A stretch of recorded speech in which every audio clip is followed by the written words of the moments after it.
Welcome to SB Ramdasi channel. ICR AIAA PG 2020 exam video series. Today's topic is importance of agriculture in national economy. We know that agriculture is backbone of our Indian economy and it plays very important role in our Indian economy. So let's see.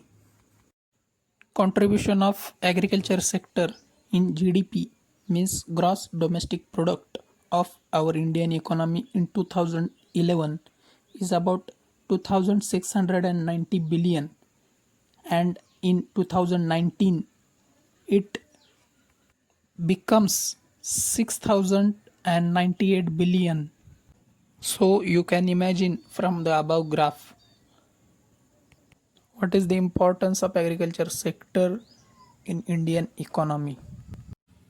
Now let's see some figures. Agriculture sector provide 52% jobs. Rural household dependence, about 70% of rural households depend on agriculture.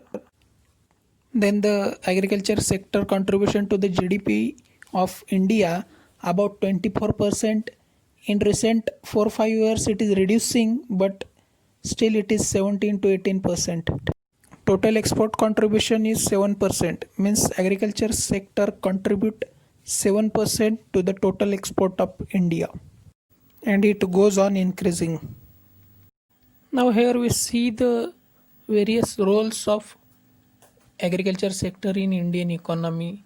First is share in national income, second largest employment providing sector, which is about 52% employment is provided by agriculture sector, contribution to the capital formation. Then next is providing food surplus to the expanding population. It is very important because the population is increasing, so we need more food. Then providing raw material to the industries.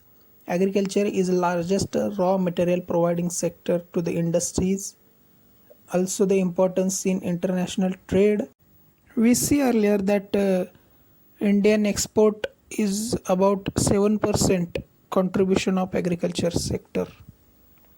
Agriculture sector plays many more such important roles in Indian economy. So we get here that how much agriculture sector is important, and its boundaries are ever increasing. All the figures are changing every year, so you can refer those figures from agriculture ministry site or from every year budget. So this is all about importance of agriculture sector in Indian economy. We will see next topic in next video. Thank you.